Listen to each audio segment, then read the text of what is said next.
the way they speak about marriage. Yes, it's no, easy cry, then you don't have to rush into it. That is why it is very important when you are single to draw closer to God, to be prayerful, because I see being single as the time for you to prepare yourself for marriage, because it's an institution that before you enter into it, you must be spiritually matured, you must be physically matured, you must be working and be able to buy pampers, to be able to buy cocoa.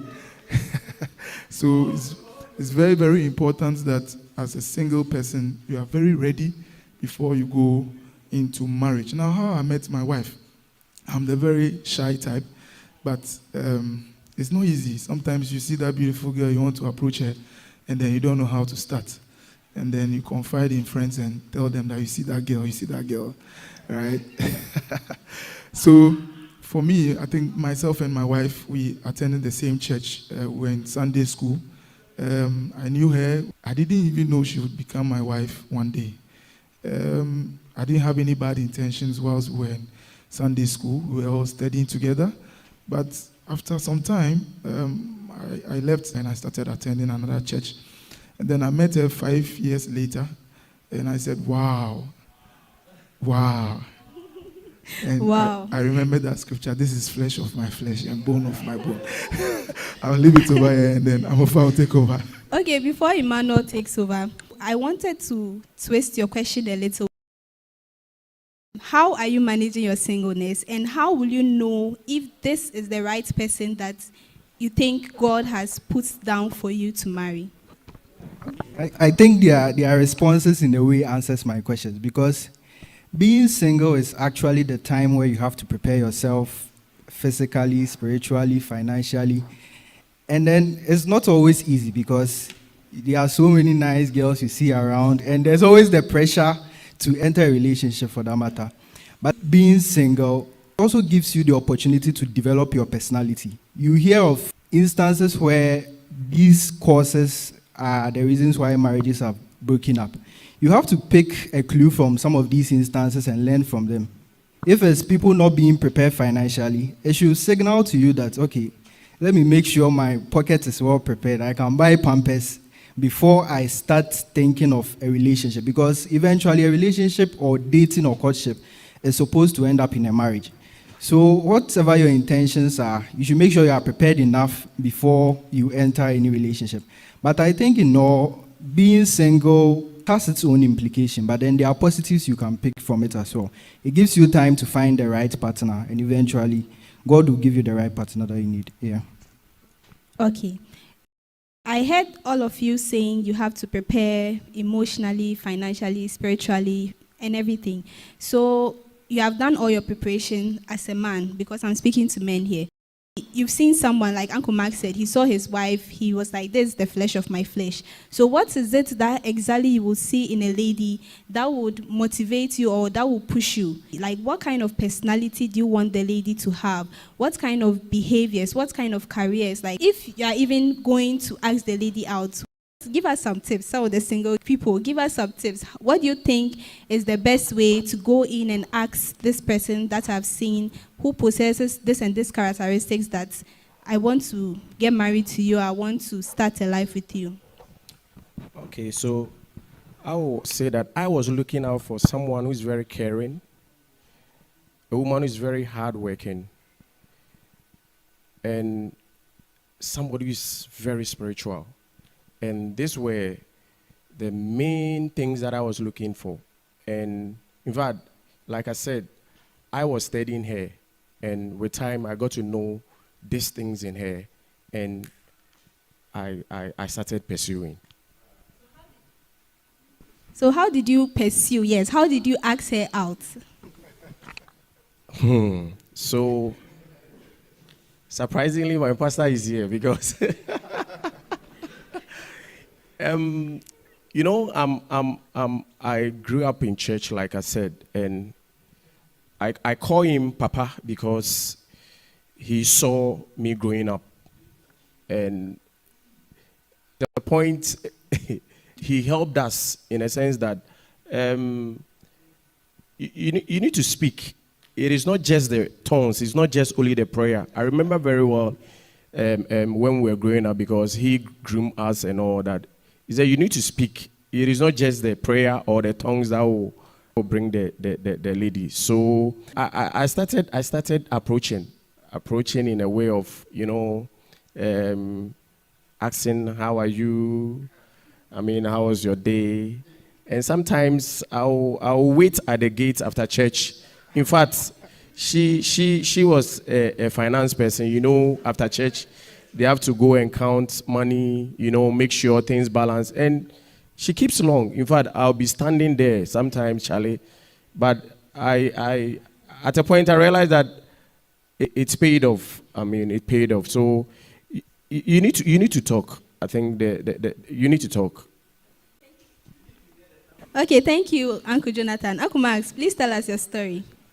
All right, so what do we have to look out for a woman? Uncle Joe mentioned most of the qualities that we should look out for in a woman. And if you're a woman and you're also watching on Facebook or YouTube, the same qualities you can also find in a man if you're a single woman and then a man is approaching you. And I think Uncle Joe mentioned it, the person should be caring, the person should be kind, the person should also be a God-fearing person, especially if you are a Christian, because the Bible says that the man is the head of the family, and the man should be a spiritual leader, somebody who fears God, and somebody who is ready to help the family to seek the face of God. So a God-fearing person.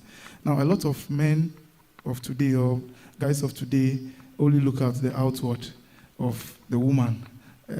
Excuse me to say, a woman who has a nice shape, who has color and all those things.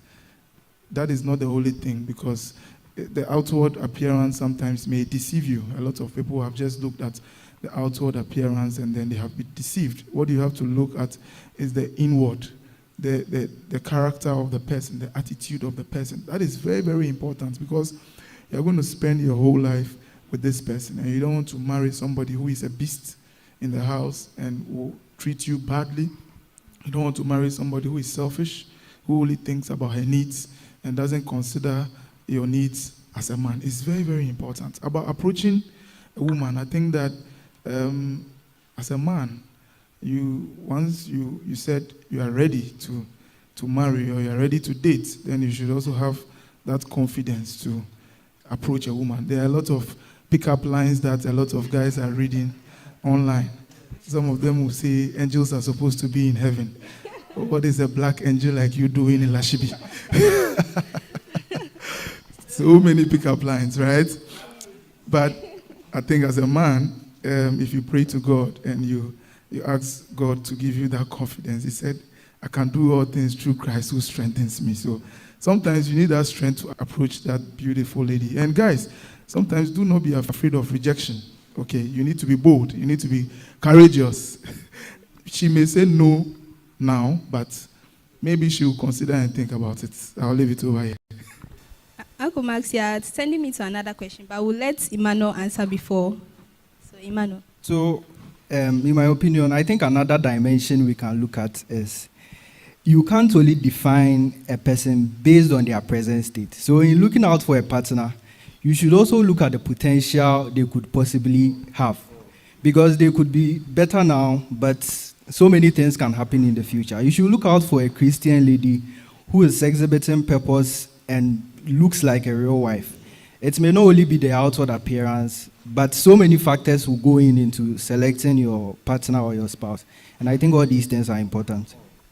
And I also think that before you approach somebody, you should know the person, because I think all of you have said something in line with that, but I think that you should get to know the person, who he is, because now we know people pretend a lot, especially with social media and a lot of technological advancement. People can find very nice ways to pretend for a very long time. So we should all be careful, pray, we should get to know the person before we don't jump into anything just because we see the person being nice or something like that.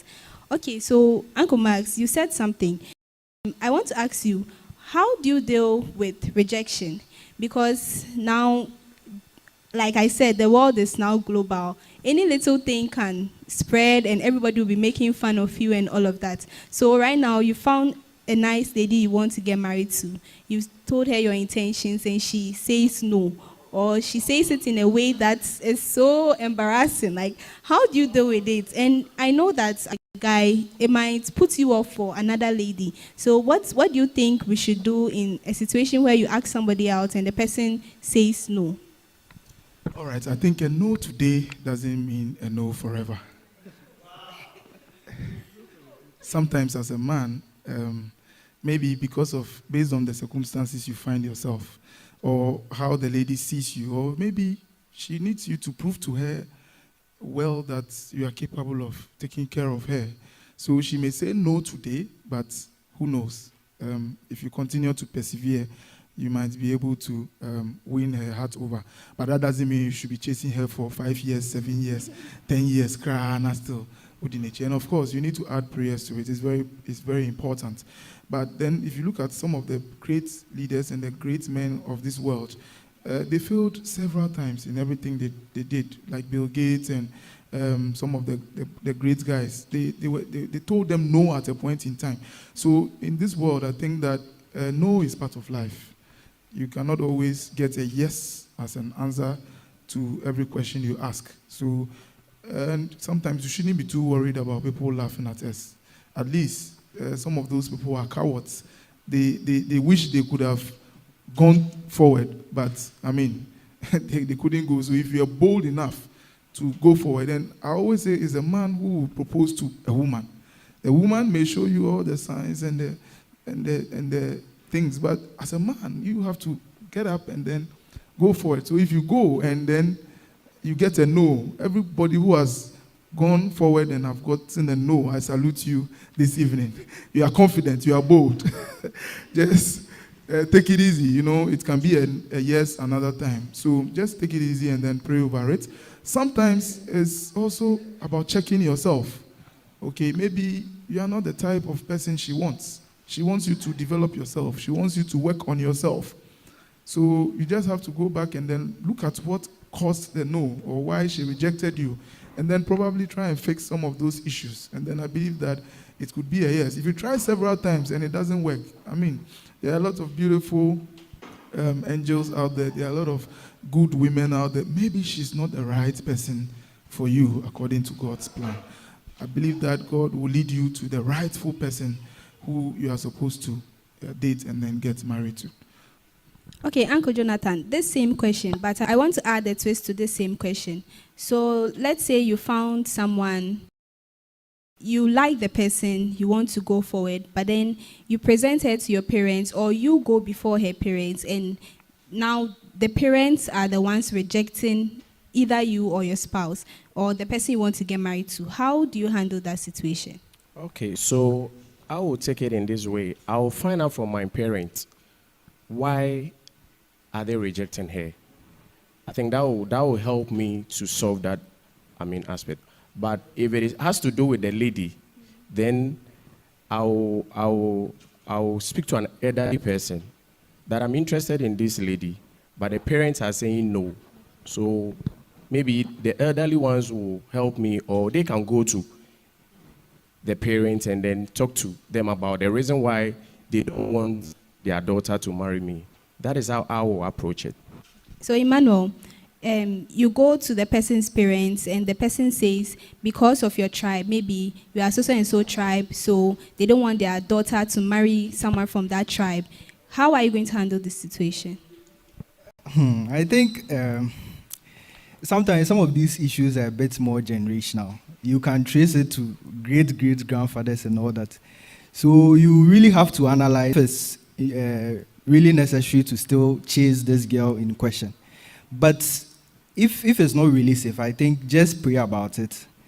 If God says no, God says no. You just find other ladies. If there's any issue like that in the family, the whole family is against you because, let's say, you are a Nodna, you are an Akan, you're a Ga, you can't still get married without the blessings of the parents. Sometimes you need the blessings of the parents and the family as well. In my opinion, you just have to pray about it. If it's not possible, you just give up and then find a different option. Yeah.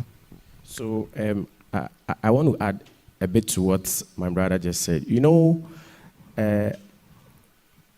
me and my wife, we are from different, tribes. I mean, regards to the question you just asked him. So I realized that when I got so much interested in my wife, I realized that I'm an 𝐸𝐴𝐴 and she is from the Volta.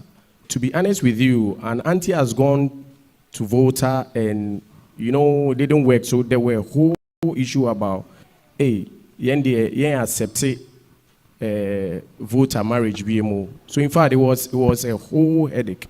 In fact, but being a Christian, in fact, I present this to God in prayer. In fact, I prayed about it. In fact, I fasted and kept praying about it. I was telling God that, God, I've seen everything I want in this woman. But here is the situation. My family people doesn't like where she's coming from. What do? I present this to you. Help me to cross this. And surprisingly, whilst being worried about it, my father has already gotten the signal about that already. And my father rather called me one dawn that it is this lady who is your wife. It is not the one that we are rather looking at. Wow. So I believe with regards to that question, present it to God. And being a child of God, being a Christian, God will go ahead of that. Thank you. Okay, so viewers, I'm sure we are learning a lot. And most of the solutions I'm hearing or the feedback is all talking about how we should pray about our spouse and then dedicate it to God. Honestly, there's nothing that God cannot do. He can do all things, and all means all. So we have to present everything that we want or we need to God. Okay, so I have another question. Emmanuel, this question goes to you. So let's say there are two ladies, okay, two of your friends that are like, they are your friends, they are nice to you, you are interested in both of them. Not, maybe you see them to be nice ladies. And so right now you are confused. Should you go with Lady A or Lady B? What is the distinguishing factor that will help you to know that no, this one, it has to be A or it has to be B? Okay, so I remember Pastor saying that there are negotiables and there are non-negotiables. There are certain things that trade off, right? They are very important things for you to look out for in any lady. And then there are other things that you could probably ignore because there are things that can be learned. Let's say cooking may be a non-negotiable to someone because they don't like to eat from outside at all. And looking at the time left, there's no way you can teach the lady how to cook or something like that. But I'm just trying to paint a picture of how sometimes there are negotiables and then there are non-negotiables. You should look out for which factors are really important to you as a man before making any decision. So if it's a career woman that you are looking out for, you should know that this is how my family is going to be in future. This is how we are going to balance our workload and ensure that we are giving the right time to our family. So I think it's contextual, but each person should try and define which criteria works out for them. Yeah. Okay, thank you very much. So let's say your spouse has a characteristic that's in a way is non-negotiable, but God has said this is your wife. But you also have a non-negotiable characteristic that the wife, like your spouse, is exhibiting. So in this case, how are you going to help to build that potential that for you is non-negotiable, but God said this is your wife, so you don't have a choice. So how are you going to build that potential in your wife? Uncle Jonathan, please start. It's a very, very good question. And I will take it from Colossians 3:14.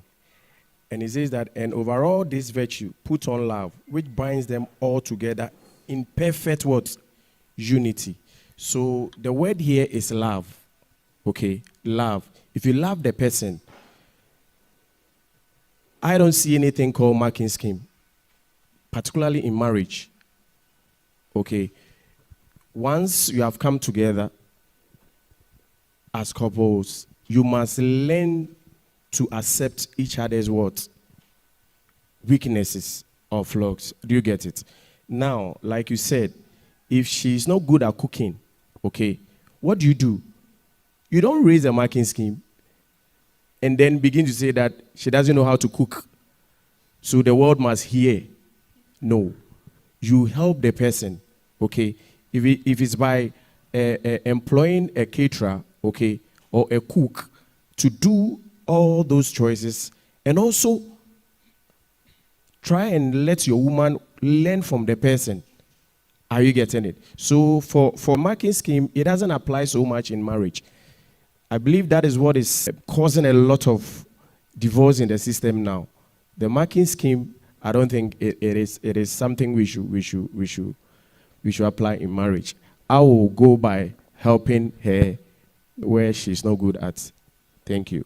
All right, I think I'll take it from where Uncle Jonathan stopped.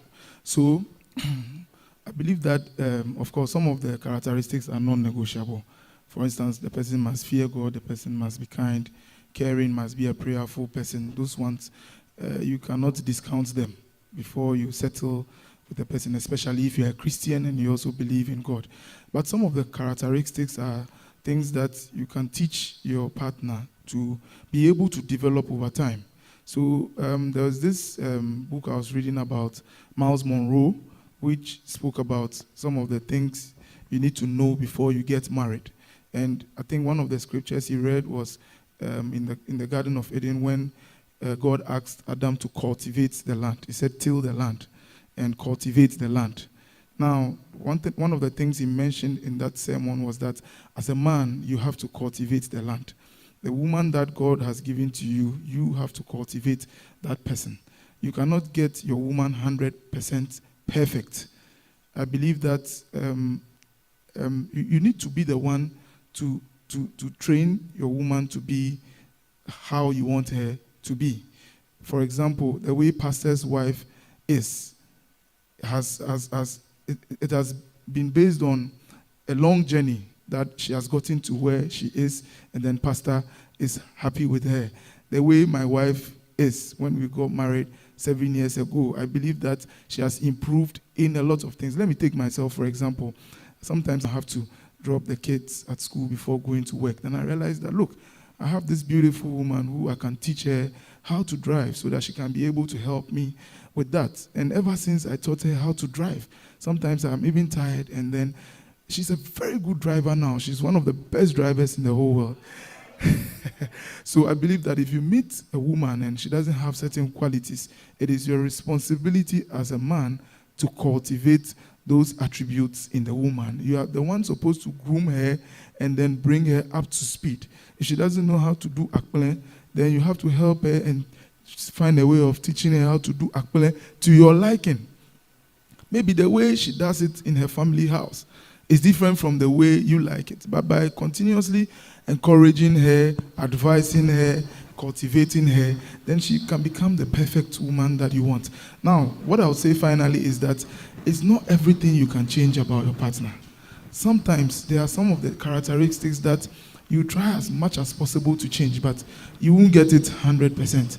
So as a man, you should also be ready to adapt, and you should be able to understand and adapt to the person's characters and the person's attitude, because if you continue trying not to adapt, then that is when you start fighting with the person.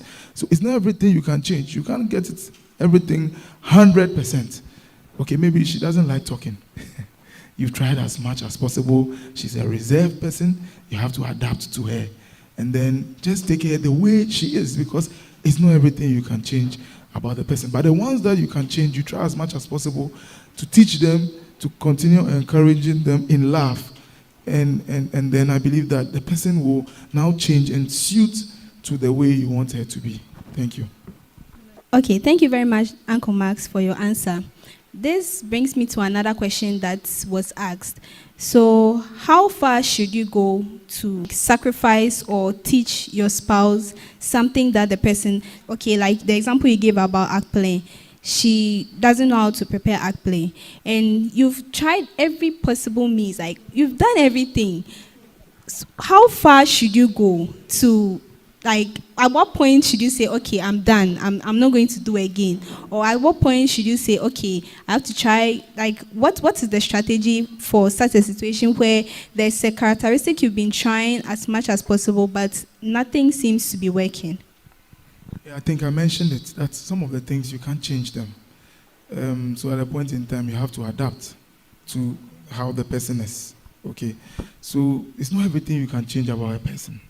A lot of us were brought up from different homes, different families, different cultures, different beliefs, different ways of doing things, okay? And once the person has that character which you've tried as much as possible to change and then it's not changing, then sometimes you have to put it into prayer and then ask God to change the person. Some of the characters may be bad. Maybe the person is a drunkard. And it's going to be very difficult because for those ones, sometimes they are not negotiable, right? And you are trying to change the person and continuing to encourage the person, and it's very difficult changing the person. Then you need to pray to God and ask God to also touch the heart of the person. And I believe that God is able to change people, and then it's not by your strength all the time. You also have to fall on God. And then, as I mentioned, for the minor ones, which are not as serious, like being a drunkard and just the small things that maybe she cooks and then she doesn't wash the bowls and the whole place is dirty. You continue talking to her, but then maybe as a man, that's where you need to also be innovative by getting a house help who can now assist her with the washing of the bowls, so that you don't want the whole place to be dirty. And then you try as much as possible to also try and find solutions to the problem. If she's the type that she's finding it difficult to wash and she's not washing very well, you love her. I mean, that's the area where she falls short. Okay, so as a man, look out for solutions. Should I get you a washing machine which can help you to do the laundry, so that that's the way I also want to contribute? Or should we get somebody on contract who can come around and then come and wash? I believe that they said the two cannot be together unless they agree. So it's very important for the two of you to communicate and then find alternative solutions to some of the problems, because you cannot solve all the problems. You can't change the person to be perfect the way you want it. So we rather explore other alternative ways of solving the problem instead of depending on changing the person at all costs. Thank you. Wow, I like that. You'll be a very nice husband. Okay, so Uncle Jonathan, I want to ask you, so right now, we mentioned a lot about how finances are very important in marriages, relationships. We mentioned a lot about how finances are very important in marriages and relationships. So how do you manage your finances in a relationship as a married person? Thank you very much. In fact, this is how it has been for me in my marriage when it comes to my finances. In fact, I've been very transparent. My wife knows what I take home. I made her aware this is my salary. These are the allowances that I earn. If you are able to be transparent when it comes to your finances to your spouse, in fact, you are at peace. But here is the situation: most married men don't make their finances known to their wives, and that is where the demand comes in. But I have made it this way, and it has been very peaceful for me. I've always made her aware what I take. In fact, the investment that I'm into, she's aware of all those things. In fact, she's the one who even does the investment for me, because it is one of her areas, because she's in the financial sector. So I've been very transparent when it comes to my finances with my spouse. Thank you. Okay, so when you say always, I know you had a courtship period before you got married. So was it before, or was it during the courtship period that you started letting her know about your finances? Or when you finally got married to her that you started letting her know about it? In fact, when we finally got married, because when we were courting, at a point in time, when I got to know that, I mean, she's truly interested in me, and we've both agreed we are getting married. I remember that was when we were doing the counseling session. In fact, I started opening up a lot of things to her financially. So I would say that it started from that time. Thank you. Okay, Emmanuel, normally when you want to court somebody, there are a lot of expenses that goes in. Like, how much should you invest in a relationship before you finally get married to the person in terms of like finances? I don't think there's a particular amount you can assign to this. And even at that stage, I don't know what in particular you are investing. Can you give me Maybe birthdays, anniversaries, maybe outings, those Okay. things. So Yeah, so I think for that, it makes sense. It's reasonable because if you are in a relationship with someone and there's a birthday, there's Christmas, gifts are part of our lives, right? So it makes sense to be giving them gifts which are within your budget, which are reasonable. It doesn't make sense to go and take a loan to impress her, to buy her a gift or something like that. But so far as it's within your limits, I think it's a reasonable investment. Yeah. okay, so I have one question. So what if before you get married, you want to have a small wedding, but your wife wants to have a big wedding? How will you manage that? I think you should communicate, right? Why does she want a big wedding? What's the purpose of the big wedding? Why do you also want a small wedding? Eventually, you should be able to come at a consensus that let's strike a balance, let's do it halfway, and then it will work out for both of you. I think you should just communicate and find out what to work. Grace, I want to come in concerning the investment that you are supposed to make when you are dating. I want to be a little controversial over here.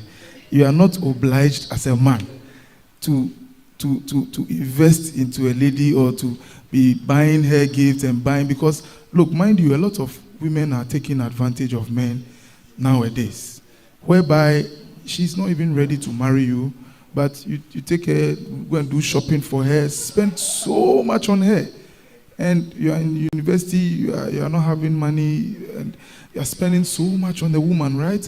It should be a mutual thing. If somebody loves you, then there's no need for the onus to always lie on you to be the one paying when you go out.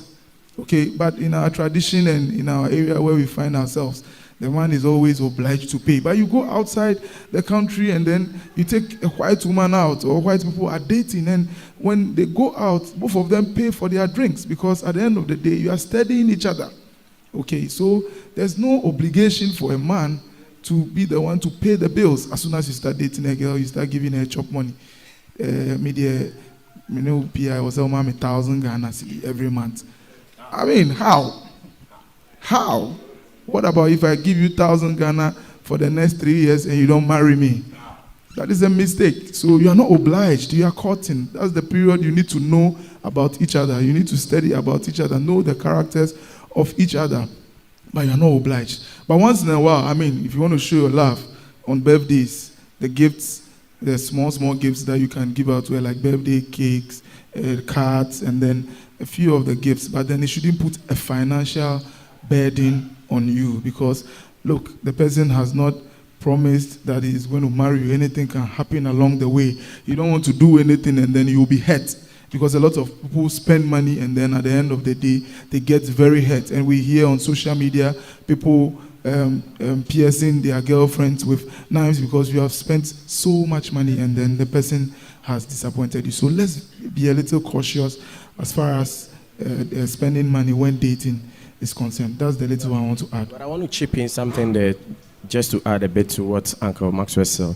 In fact, the dating period is a time for you to save more. To be honest with you, marriage is work.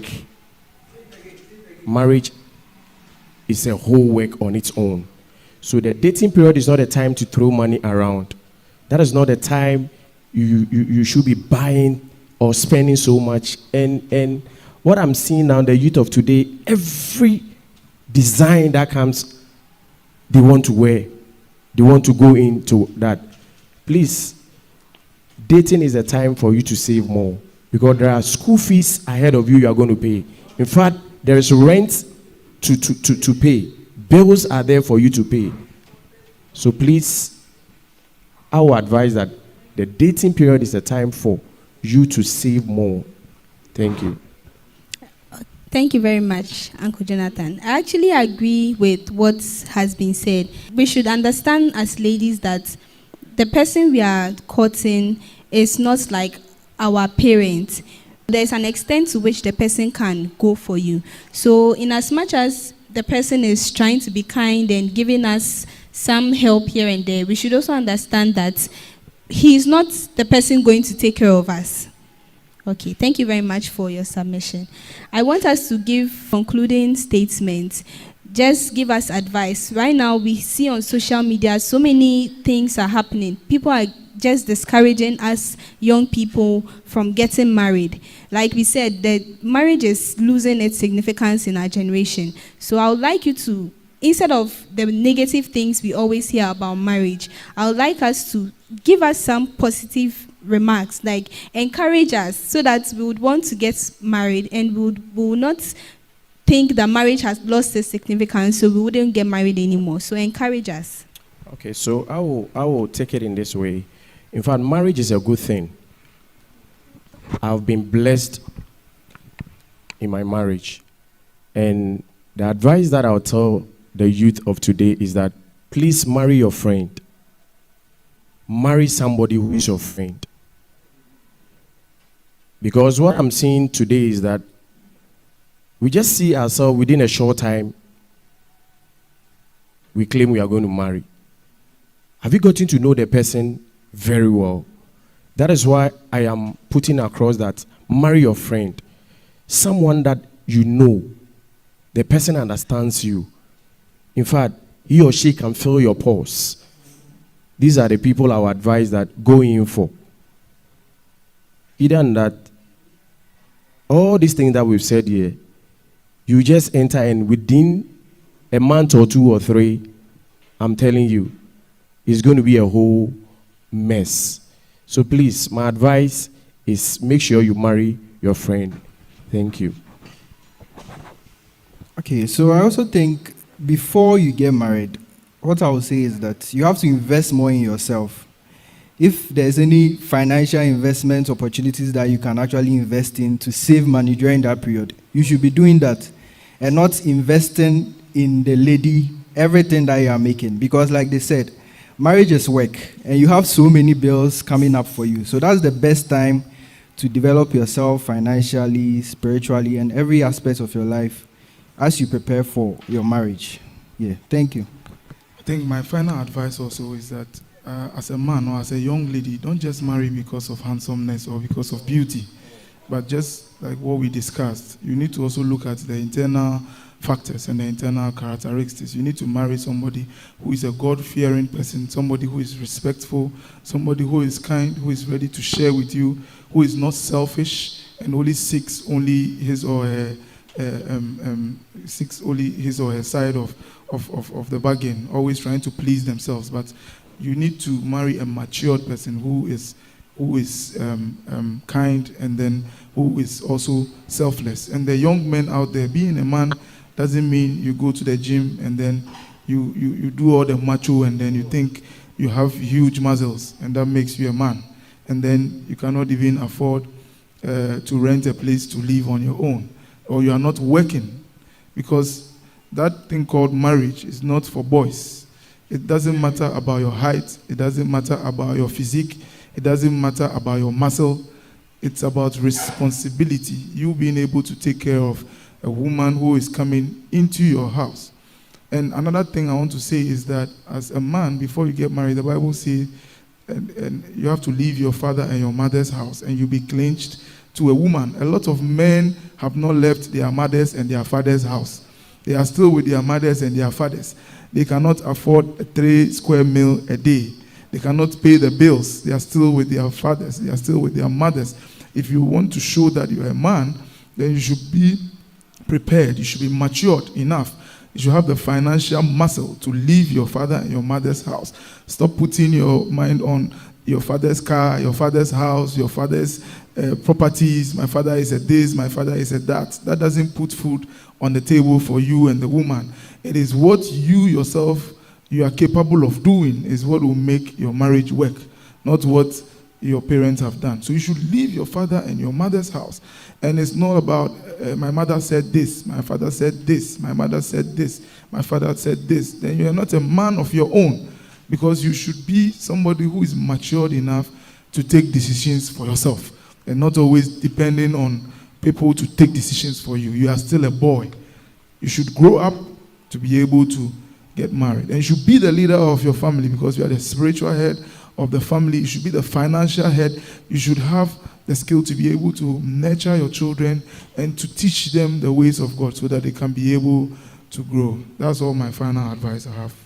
I want to give opportunities for your wives that are not here. So as a bonus, I want you to say one thing that you have enjoyed about marriage in respect to your spouse. So one lovely thing that your wife has done, and let's give a shout out to her. I'm sure she's watching this evening. In fact, I call her Odo. In fact, Odo 1.